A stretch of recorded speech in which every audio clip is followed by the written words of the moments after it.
ആലുവ അതുലിന്റെ കൊലയാളികളുടെ യാത്ര തളച്ച് pickup lorry.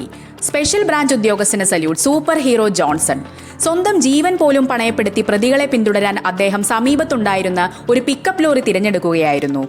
ലോറിയിൽ പ്രതികളുടെ വാഹനത്തെ പിന്തുടർന്ന ജോൺസൺ അവരെ തടയാനായി താൻ സഞ്ചരിച്ചിരുന്ന ലോറി കൊണ്ട് പ്രതികളുടെ വാഹനത്തിൽ ഇടിച്ചു നിർത്താൻ ശ്രമിച്ചു. ഇതോടെ പരിഭ്രാന്തരായ പ്രതികൾ അമിത വേഗതയിൽ വാഹനം ഓടിച്ചു പോകുകയും മുണ്ടക്കയം പുത്തൻചന്ത ഭാഗത്ത് വെച്ച് മറ്റൊരു സ്വിഫ്റ്റ് കാറിലിടിച്ച് അപകടമുണ്ടാവുകയും ചെയ്തു. അപകടത്തിന് പിന്നാലെ മുണ്ടക്കയം മുരിക്കുംവയൽ ഭാഗത്ത് വെച്ച് കാർ ഉപേക്ഷിച്ച് പ്രതികൾ സമീപത്തെ റബ്ബർ തോട്ടങ്ങളിലേക്കും കാടുകളിലേക്കും ഓടി രക്ഷപ്പെടാൻ ശ്രമിച്ചു. ഈ സമയം ജോൺസൺ എ.ജെ. ഉടൻ തന്നെ കോട്ടയം ജില്ലാ പോലീസ് മേധാവിയെ വിവരമറിയിച്ചു. മിനിറ്റുകൾക്കുള്ളിൽ എരുമേലി, പൊൻകുന്നം, കാഞ്ഞിരപ്പള്ളി പോലീസ് സ്റ്റേഷനുകളിൽ നിന്നുള്ള വൻ പോലീസ് സംഘം സ്ഥലത്തെത്തി. പോലീസും നാട്ടുകാരും ചേർന്ന് പ്രദേശം മുഴുവൻ വളഞ്ഞതോടെ രക്ഷപ്പെടാൻ വഴിയില്ലാതെ പ്രതികൾ പോലീസിന് കീഴടങ്ങുകയായിരുന്നു.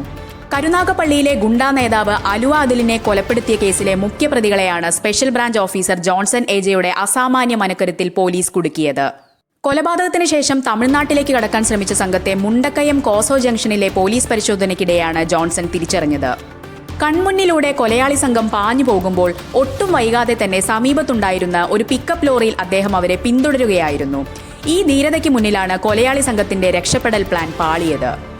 റോഡുകളിൽ ബസ്സുകൾ കുറുകെയിട്ട് പോലീസ് തീർത്ത പത്മവ്യൂഹത്തിൽ കുടുങ്ങിയ പ്രതികൾ മുരിക്കുംവയൽ ഭാഗത്തെ ഒരു വീടിന് പിന്നിലിരുന്ന് മദ്യപിക്കാൻ തുടങ്ങിയതാണ് പോലീസിന് സഹായകമായത്. വാഹനത്തിന്റെ കേടുപാടുകളും ഇവരുടെ അസ്വാഭാവിക പെരുമാറ്റവും ശ്രദ്ധയിൽപ്പെട്ട നാട്ടുകാർ വിവരമറിയിച്ചതോടെ മിനിറ്റുകൾക്കുള്ളിൽ വൻ പോലീസ് സംഘം പ്രദേശം വളഞ്ഞു. കഴിഞ്ഞ വർഷം നടന്ന ഗുണ്ടാ നേതാവ് ജിം സന്തോഷ് വധക്കേസിലെ ഒന്നാം പ്രതിയായിരുന്നു കൊല്ലപ്പെട്ട ആലുവ അതുൽ.